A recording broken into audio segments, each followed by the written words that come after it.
Lynn Renaud, c'est le premier SIDAction sans Pierre Berger et c'est très difficile. En 1994, c'est en compagnie de Pierre Berger, disparu en septembre dernier, que la comédienne créa le SIDAction. Depuis, Lynn Renaud porte et défend toujours l'association. Samedi 24 mars 2018, France 2 diffuse Toujours ensemble, à 20h55. Plus que jamais, il est important de soutenir le SIDAction. Lynn Renaud, les efforts faits jusqu'à présent doivent perdurer, car le sida existe toujours et de faits sont dramatiques. Déjà 37 millions de personnes en sont décédées. Plus de 36 millions vivent avec le VIH. En France, ce sont 150 000 personnes qui vivent avec le VIH et 25 000 qui ignorent qu'elles sont séropositives. Vous diriez que certaines personnes n'ont plus peur du sida? Oui. Pas seulement en France, mais dans le monde entier. À chaque fois qu'une nouvelle thérapie est trouvée, les gens pensent qu'on a découvert le vaccin contre le sida, mais non.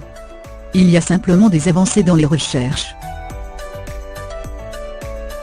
Les Français sont-ils assez sensibilisés à ces causes? On parle du sida 2 fois par an. Une fois en décembre, lors de la journée mondiale de lutte contre le sida, et une autre en mars quand nous faisons le SIDAction.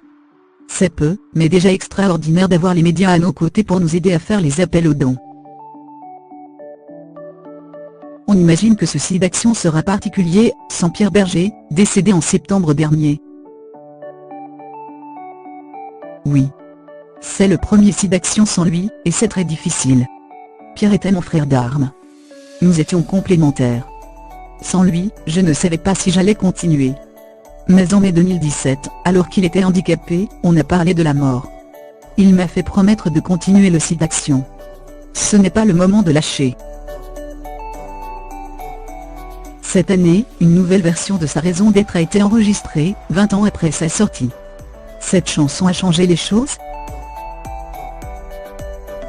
Pour cette version de l'hymne composée par Pascal Obispo en 1998, 40 artistes reprennent la chanson. Ce titre a permis de collecter des fonds, et de continuer nos avancées. Pascal Obispo semble très investi à vos côtés. Il est dans ce combat depuis le début. Il fait beaucoup pour cette cause, comme de nombreux autres artistes. Quel est votre rêve? Mon rêve est de dire, c'est la dernière émission du SIDAction car on a trouvé un vaccin. Malheureusement, ce n'est pas le cas. Cette année commence sur les chapeaux de roue pour vous, avec le succès de La Petite Famille au cinéma. Oui. D'autant plus que Danny Boone est une personne extraordinaire. Avec lui, tout est cool et il n'y a aucun stress.